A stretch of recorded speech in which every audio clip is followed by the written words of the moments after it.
我和兄弟的姐姐做了6年地下情侣，人前她是冰山女神，旁人勿近；人后她恋我入骨，与我日夜缠绵。距离沈幼安的生日宴会1周前，她斥资买了辆豪车，说要送给最重要的人。我开心极了，偷偷买了同价值的礼物，打算在她生日宴上给她一个惊喜。可当我赶到门口的时候，就远远看她拿出豪车钥匙，转头将其放在了另一个与我有7分相似的男人手里，并且当众宣布官宣了，我的未婚夫凌宇。全场掌声雷动，纷纷对沈幼安贺以最真挚的祝福。弟弟沈子川忍不住打趣姐姐，等了这么多年白月光，总算是修得正果。姐姐你偷偷养的小白脸，打算什么时候踹了呀？沈子川知道他姐姐找了个替身，但并不知道那人是谁。沈幼安并未发现我已经到了，他笑着冲弟弟道：他爱我呀，爱得死去活来的，我还真不知道该怎么跟他说呢。我指头紧紧嵌入拳心，用刺痛来维持自己仅存的理智，转身给我爸打去电话。爸，我同意联姻，你看着安排吧。有趣的是，沈幼安举办婚礼的那天，刚好和我领证是同一天。当他看到我官宣订婚照时，瞬间惨白了脸。大家好，开始今天的分享之前，希望你能给人间烟火点个订阅，我将会分享更多优质的内容。挂完父亲的电话，我第一时间订了回护城的机票，开着刚买的粉色豪车，一路狂飙回家。在这屋里住了6年，有太多的东西了。等我收拾完行李，准备离开时，沈幼安回来了。他用手捂住我的眼睛，歪过头醉醺醺道：猜猜我是谁？我轻轻挣脱满身酒气的他，别闹了。沈幼安察觉到我情绪不对劲，立马撅起嘴：老公，你不来参加我的生日就算了，连个礼物都没有给我准备吗？我看了眼沙发上的车钥匙，反问：那么多人给你庆生，差我一个吗？沈幼安拉起我的手：你跟他们不一样。我笑了，既然都官宣了，干嘛还藏着掖着的？沈幼安微微变色：你都知道了？是啊，我不仅知道，我还看到了你一脸幸福的拉着另一个男人的手。沈幼安钻进我怀里，贴着我胸膛说：你不要误会，我和他只是逢场作戏的联姻而已。我推开他：别碰我！就在这时候，凌宇进屋，他眼疾手快，伸手揽住身体失衡的沈幼安。他冲我露出温和的笑容，十分绅士地伸出手：你好，自我介绍一下。凌宇，连名字的发音音调都是一样的。替身实锤了，竟还说是误会，真拿我当傻子忽悠呢。沈幼安下意识避开与我对视的眼神，有些局促。我嗤笑一声，并未与他有握手动作，转身继续收拾行李。凌宇眼底掠过阴霾，又露出笑容，调侃道：我知道你很生气，但我们男人再生气也不能打女人，对吧？刚刚要不是我，幼安就摔倒了。我心里冷笑，沈幼安是装是真我还不清楚。见我还不肯说话，他又瞥了眼我的行李箱，继续喋喋不休：行啊，还挺自觉哎，知道我要住进来，提前把屋子收拾干净了。走的时候麻烦帮我把外面的垃圾倒一下。对了，记得用黑色的袋子哈。我们用了安全套，被人发现怪难为情的，而且天气有点冷，我和幼安就不出去送你了。我被气得不轻。沈幼安，我们还没分手吧？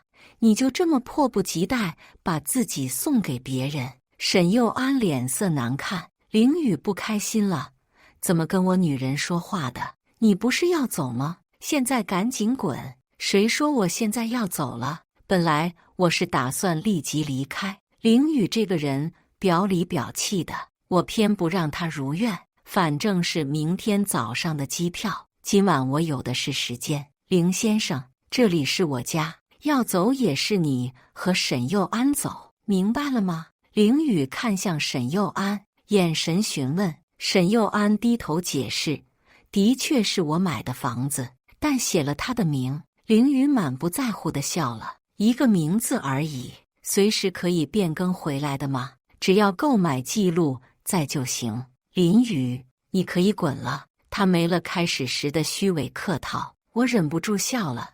可以呀，麻烦你女朋友沈佑安把我之前送她的礼物还给我，这房子我就还回去。沈佑安皱起眉，林雨，你过分了吧？哪有送出去的礼物又要回去的道理？真是有趣。沈佑安送我房子都能要回去，为什么我送他价值连城的礼物就不能讨要？凌雨没了耐心，直接取出一张支票拍在我胸口上，买了多少钱的礼物自己填。我对他竖起大拇指，真男人，好气。写了500万的数额后，我弟还给他，签个字吧。凌雨轻蔑地瞥了眼支票，随后瞪大了眼睛怒：你怎么不去抢？什么礼物要500万？沈佑安支支吾吾。林雨弟弟送了我一串项链，还有不少其他贵重物品，差不多有500万吧，所以我买了房回礼。差不多500万，起码超过500万了好吗？沈佑安还真是会报喜不报忧呢。凌雨咬了咬牙，还是在上面签了字。我懒得计较这些，拿上500万支票签单，果断提起行李就走。祝你们早生贵子，生儿子没屁眼。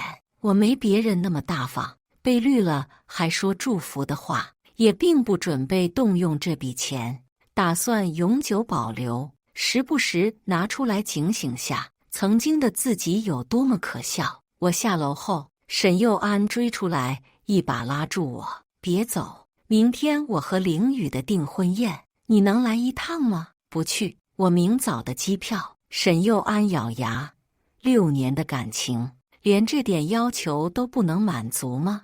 我只是希望你能祝福我。刚好沈子川打来电话，邀请我参加沈佑安明天的订婚宴。好，我没答应沈佑安，可我答应了沈子川。好兄弟是无辜的，沈子川的姐姐订婚，我这个当兄弟的理应要去镇场子。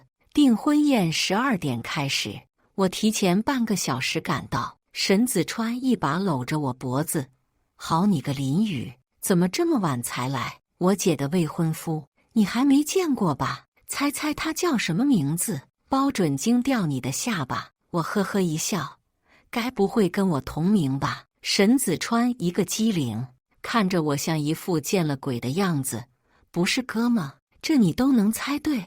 我笑着拍了拍他肩膀，我也是昨晚才知道的。沈子川歪头疑惑：昨晚你不是没来参加我姐的生日宴吗？我笑而不语。谈话间，沈佑安牵着凌雨的手，两人并排而行，出现在我的视线余光里。按照沈家的订婚宴习俗，这对新人是要给每一桌前来参加的人敬酒的。我收敛心中情绪，打算敬了这杯酒就借口离开。沈佑安挽着凌雨朝我走来，接着下一秒，周围乌拉拉涌上来一大群记者，将我们4人团团围住。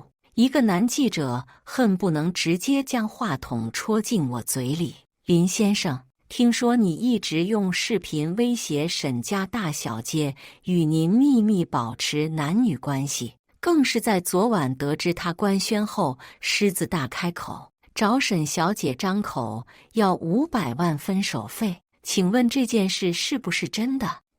我脑子一下宕机了。视频威胁，狮子大开口，500万，这一系列用词。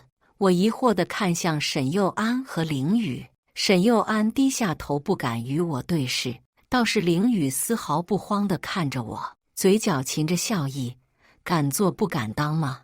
我冷冷地看了他一眼，随后反问记者：“你从哪儿听来的小道消息？小心我告你诽谤。”沈家在娱乐圈也有一定名气，要是这子虚乌有的事情冲上热搜，只怕我联姻的事情会出现意外。记者可不打算放过我，怎么可能没有呢？凌少昨晚12点在微博发了帖子，还专门@你了。我疑惑地打开手机，点开微博，微博程序我设置了禁止主动推送消息的，结果这一打开，提示音蹦蹦蹦响个不停。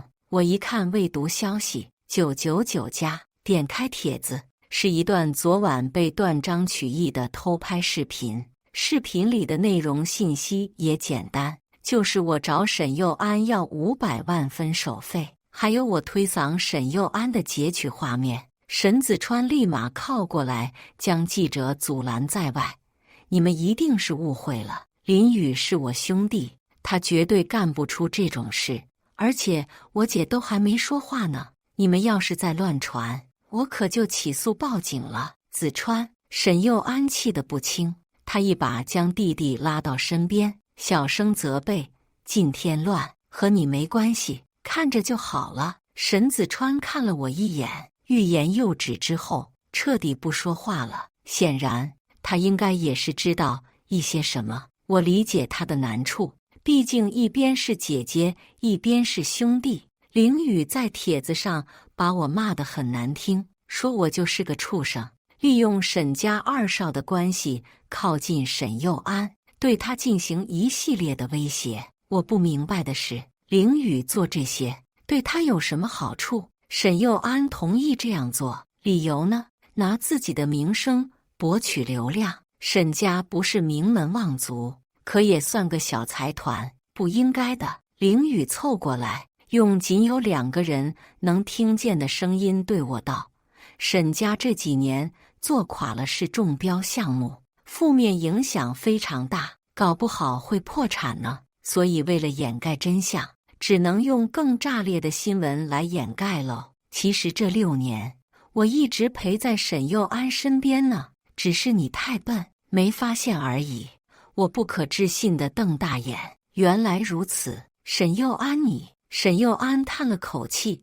你就承认了吧，就当是帮我最后一次。”他不断打着6年的感情牌，让我参加婚礼，其目的只是为了刷一波热度，好将沈家的负面影响降到最低。沈佑安，我真的很佩服他。原来我们刚在一起的时候，他就已经把什么都计划好了。深耕6年，只为今朝，难怪不肯将恋情公布。原来从始至终，我只是被他利用的一颗棋子而已。你说的都对。我凄然一笑，转身推开人群，独自朝着外面走去。热搜是真是假，我已无心争辩，也影响不了我。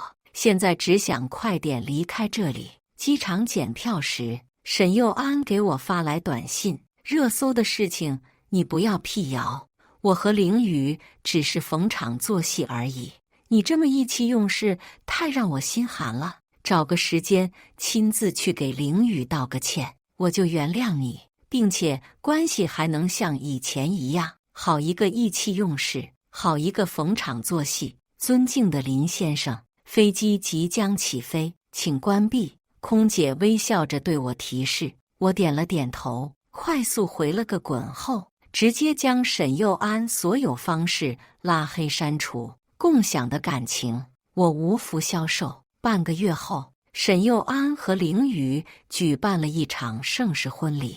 这天下着小雨，他一身新娘装，站在雨中，默默注视着不远处的粉色豪车，愣愣出神。沈子川见姐姐这样的状态，十分心疼，就为她撑起了伞。想什么呢？沈佑安眉宇间泛着淡淡的忧伤，也不知道林宇最近跑哪儿旅游散心了，也不给我回个信，我好担心他会想不开。沈子川闻言一愣，掏出手机翻出一篇新闻热搜：“姐，你还不知道吗？”“知道什么？”沈子川。林氏集团今早公布了婚讯，林氏继承人今天将要和沪城最大的建材商女儿订婚。沈佑安，跟我有什么关系？林氏继承人就是林宇呀。回到沪城的这段时间，父亲每天都会带我出入各种应酬场所，他开心极了，逢人就说这是我儿子。我忍俊不禁，好像自己是他突然捡回来的一样。沪城人都知林氏集团有个神秘的继承人，可从未有人见过。如今见我露面，纷纷上前与我打招呼。我不喜欢这种应酬的环节，可与父亲的赌约，我输得一败涂地。10年前，我就因为一件事和父亲闹了矛盾，他逼我与建筑集团老总的女儿联姻。我年轻啊，我叛逆啊，所以我没见过那位，就果断拒绝了。就像大多数情窦初开的少男少女们一样，我幻想着能够在茫茫人海中找到一个自己喜欢的、能相伴一生的人。逆子，没有林氏集团这顶帽子，没有林家继承人的这重身份，谁眼瞎了能看得上你？父亲一气之下将我逐出家门。我不服，爱情如果需要金钱来衡量，结婚就真的只是权衡利弊后的结果。没有爱情的婚姻能维持得下去吗？父亲与母亲在一起就是联姻，两人之间只有亲情，没有爱情。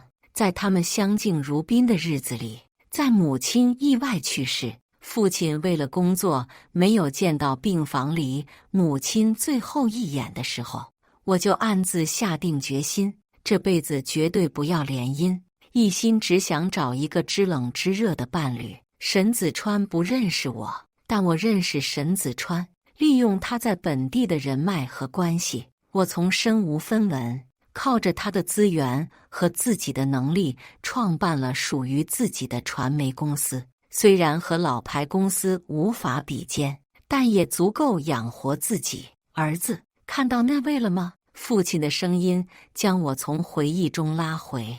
我顺着他的目光看过去，他就是爸说的那位。父亲笑着点了点头。人头攒动的目光里，一身紫色晚礼服的女孩巧笑嫣然，她手里拿着酒杯，面带微笑地和周围人打招呼。是她。我愣住了。蓝烟也看到了我，隔着人群冲我颔首示意。臭小子，还愣着干啥？父亲催促的声音响起，他将一个精致的小盒子塞进我怀里。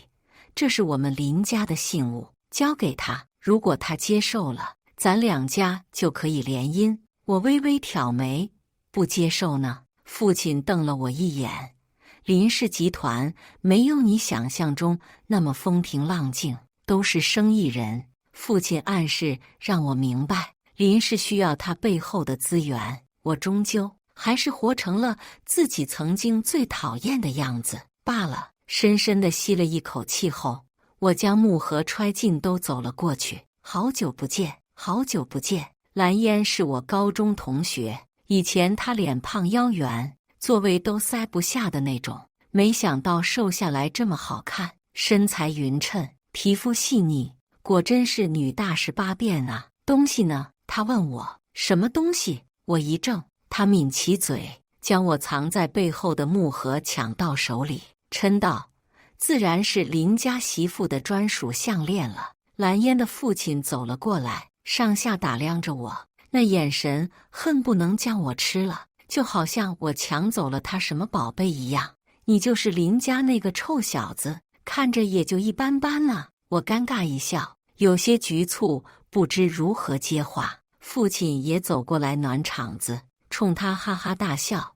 一般般，那也是我儿子，咱俩去那边谈合作吧，这里留给年轻人。蓝府阴沉沉地瞪了我一眼，好像对我有很深的芥蒂，可又让我觉得这份芥蒂里并没有敌意，真是一种很奇怪的感觉呢。愣神时，蓝烟拍了拍我肩膀：林宇，你总不能一直让女孩子主动吧？他的双手放在身前不安地乱动，我明白过来，牵起他柔弱无骨的小手，朝着外面走去。外面温度低，又在湖边，这风一吹，就像冰刀刮骨。蓝烟下意识缩了缩脖子，双手抱着胸，冻得脸都白了。我脱下外套披在他身上，冷就回去吧。他却看着不远处泛着月影的湖面，目光悠悠道：“林雨，还记得那个湖中亭吗？”我顺着他的目光望过去，尘封的记忆被唤醒。当然记得，那年咱俩好像上高2吧？你因为太胖被女同学欺负，当时我刚好路过这里，就帮你。你才胖。他嗔了我一眼，哪有这样说人家女孩子的？我尴尬地摸了摸耳朵，裴一傻笑。哎呀，由于蓝烟注意力都在生我气这件事上，侧身走路时不小心踩空了一下，整个人向后仰倒。我顺势抓住他手腕，将他拉进怀里。蓝烟一下子脸就红了，我也不淡定。怀里的家人，连呼吸都是香的。谁能想到，我能在短短半个月里，竟又重新谈了一场爱恋。湖中亭那一晚插曲后，我们就正式在一起了。彻夜畅谈时，他说他等了我10年，他的父亲对我意见很大。我一阵恍然，难怪那晚见到蓝府的时候，他就阴阳怪气的。从某些方面说，蓝烟是幸福的，我是幸运的。他幸福的是，他终于等到了自己想要等的人。我幸运的是，在他最丑、最胖、最无助的时候，是我救了他。人只有在最黑暗的环境里，才会珍惜光亮。于是从那一刻开始，他就将我放在心里很重要的位置了。相处半月，确定关系，他开开心心地发朋友圈官宣，见我没发朋友圈，还十分生气地夺走我的手机。操作一番后，我的朋友圈里多了9张与他的官宣合照。9张不是他分享的极限，而是朋友圈的极限。以后谁也不能从我身边抢走你了。他开心地在我脸上嘬了一口，让我忍不住老脸一红。原来宣告恋情是如此简单的事情，可这一番操作下来，当天热度榜就炸了。蓝烟在娱乐圈也参演过几部值得称赞的大电影。他官宣的事情一曝光，无数粉丝在他微博下留言，说他遇人不淑，说他找了个家暴男，甚至这些粉丝成立了个反邻帮，说蓝烟要和我结婚，他们就脱粉。蓝烟就拿着手机一条信息一条信息的回复。最后他发现这些人说不通，就气呼呼发了条微博：我管你这那儿的，老娘就要淋雨，退圈。粉丝傻眼了，怎么样淋雨？我厉害吧？蓝烟拽着我的手腕撒娇道：我哪里还不明白，这都是他的杰作。我在沈家的事情你知道了？他点头，又不是什么秘密。我当然知道。我心猛地一提，那他主动抱住我：林哥哥，谁还没有个感情史啊？我爸年轻时候谈的姑娘数都数不过来。以前不重要，重要的是以后。只要你一心一意对我好，我什么都不在乎。沈佑安为了利益将我出卖，蓝烟为了我退出娱乐圈，同样是说着爱我的话，做的事情却截然不同。现在不爱沈佑安，不代表可以否定我以前对他的感情，所以对于沈佑安的诬陷什么的，我都选择无视。但现在为了蓝烟，我必须站出来，将事情的真相公布。善良的蓝烟制止了我，过去的事情就让它过去，清者自清。我感动极了，确认关系，订婚领证，这是一件繁琐的事情。我和蓝烟上午计划去挑选婚礼服，然后再去民政局领证。她的身材很好，穿什么衣服都漂亮，我看得目不暇接，眼花缭乱。蓝烟见我看呆了，忍不住红着脸将我推进了衣帽间。你也去试试西装啊！我换了好几套，他都竖起大拇指。我的林雨穿什么都好看，等着呀！我拍几张照片发朋友圈，又发。我无奈地摇摇头，他却笑着道：“好不容易等到我最爱的人，当然要时刻向全世界宣布我的幸福啦。”我心里暖暖的。婚纱店的事情结束后，我们坐车前往民政局的路上，我总算有时间看会儿手机。结果一开手机才发现沈子川给我打了很多未接电话，我连忙回了电话过去。沈子川秒接：“兄弟，你可算接我电话了，我刷到你要结婚的喜讯了，恭喜恭喜！”我笑了声：“谢谢。你打电话给我什么事啊？”电话里他哎呦一声，差点忘了正事：“我姐逃婚，去护城找你去了。”啊！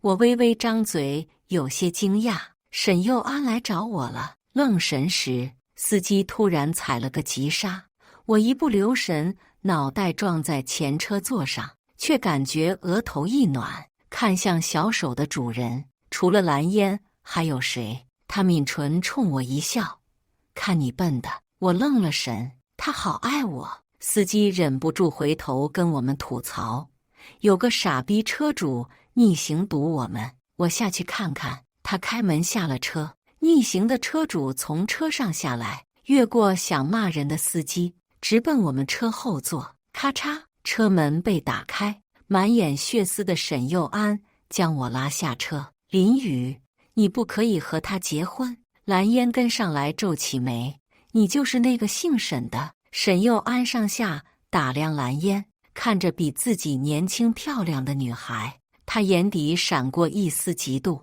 冲我说话的语气也更加恶劣：“好你个林雨，还没跟我分手，就开始和别人搞在一起了是吗？”我皱起眉：“没分手，你不是已经和那位联姻了？这还不算分手。”他歇斯底里：“我不管，你不能跟他结婚。林雨，为了你我已经逃婚了，6年的感情，难道你说放弃就放弃了？”我笑了：“6年的感情，谁知道？沈子川知道吗？你爸妈知道吗？你朋友圈里的朋友知道吗？”沈佑安表情凝固，一时哑然：“好了，沈小姐，过去的事情就让它过去吧。如果你觉得我们没分手，那我现在正式通知你，我林雨要和你沈小姐分手。”沈小姐？沈佑安不可置信地望着我，瞳孔里写满了委屈：“是不是林雨跟你说什么了？”他又看了眼自己的肚子：“我虽然怀了他的孩子，但我保证跟他在一起的次数一只手都能数得过来。我只是为了能让沈家活下去。林雨，等我生了孩子，我就和林雨离婚。你再等我1年，不，9个月。”我耳朵十分不舒服，这女人只怕是真疯了。不用了，我本来就是她的替身。我祝福你和林雨，沈小姐。另外，我也要宣布一件喜事，介绍一下，这位是我的未婚妻蓝烟。蓝烟冲着他点了点头：“就算是认识了，以后你过你的桥，我趟我的路，咱们各走各的，互不打扰吧。”不，沈佑安气炸了：“林雨，我不允许你离开我。”他已经疯了。蓝烟看了眼后面的司机，司机会意，立马冲过来将气急败坏的沈佑安拉开。蓝烟拉着我的手：“上车，我们先走。”他坐上驾驶位，还没等我扣上副驾安全扣，就猛踩油门离开堵车现场。我插上安全扣后，忍不住夸他：“还是你聪明，带我跑了，不然我真不知道该怎么结束这场闹剧。”蓝烟白了我一眼：“再不快点，我都担心他把你抢走。人家不是说初恋最难忘吗？”听着他略带审视的话语，我立马严肃地表示：“蓝烟，从我回归林氏集团那天开始，过去就和我没关系了。”“哦，难道不是因为我吗？”他语气嗔怒：“先好好开车。”我摇头苦笑，这女人思绪真跳脱。我们顺利赶到民政局，出来后我就将结婚照发到了朋友圈。沈子川第一时间点赞加评论，祝福兄弟觅得佳人，贺兄弟早生贵子。然后我就收到了沈子川发来的10001的转账红包，万里挑一，我不自觉咧嘴笑了。秒收红包之后，他打来了电话：“好兄弟，你收了我的钱，婚礼我可要参加呀。”我道：“你肯定要来呀，我还准备邀请你给我当伴郎呢。”蓝烟说了，她还有好多优质的姐们来当伴娘，到时候我给你物色一个最漂亮的，哈哈哈！沈子川感动地哭了。我还以为我姐她的事情发生之后，你会疏远我呢。你这叫哪里的话？沈佑安是沈佑安，沈子川是沈子川。得到了我肯定的回复，他安心挂断了电话。被人坚定的炫耀，真是一种安全感被拉满的幸福。和蓝烟在一起，我再也不用躲躲藏藏，再也不用有人的时候装作不认识他。出去玩，我们也会像正常的情侣一样手拉手、拥抱和接吻。与沈佑安在一起的6年地下恋，给我的感觉更像是偷情，那种不能被任何人发现的偷感，让我无数次幻想过公布恋情。沈佑安不同意，我默默承受了6年，换来的结果却是病态的沈佑安意图将我据为己有，一边和另一个男人联姻，还贪心的不肯放过我这个私人物品。好在这一切都已经成为过去式了，我以后的人生将和蓝烟绑定。1个月后，我和蓝烟举办了一场空前盛大的婚礼，再一次向全世界宣告我们的爱情。她一身雪白婚纱，在烂漫灯光的照耀下，像与世不争的青莲。我从蓝父手中牵过了蓝烟的手，最后单膝跪地，将戒指戴在她手上。全场掌声雷动，沈子川拍得最响，100年好合，早生贵子。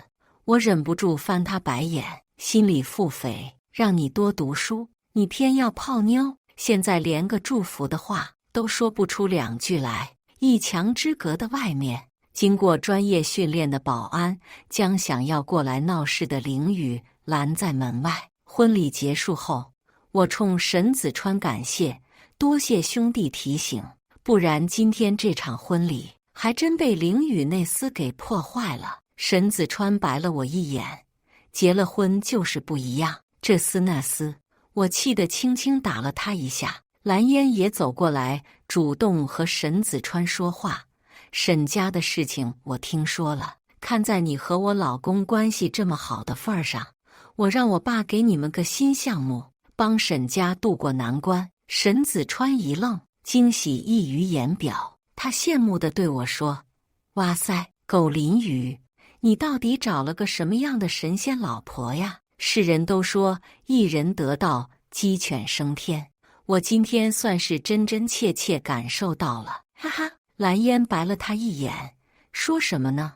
我先生在护城独自打拼的时候，你也没少帮忙，我做的这点事，应该的，应该的。只要啊，蓝烟深情地望着我，只要林雨开心，比什么都重要。沈子川看不下去了，好了好了，我受不了了，真的，你俩能去别地儿腻歪吗？哈哈哈。林氏集团和蓝家地产结合后，强强联手，为护城的经济发展做出卓越贡献。沈家靠网络走红，进军房地产，由于经验不足，出现了差池。有蓝烟的点头，蓝家地产很容易就帮沈家渡过了难关。其实是我高攀了蓝烟，哪怕我是林氏集团的继承人，有时也会陷入自卑。蓝烟胆大心细，在我有第2次自卑的小情绪之后，便第一时间出手帮我将情绪消除。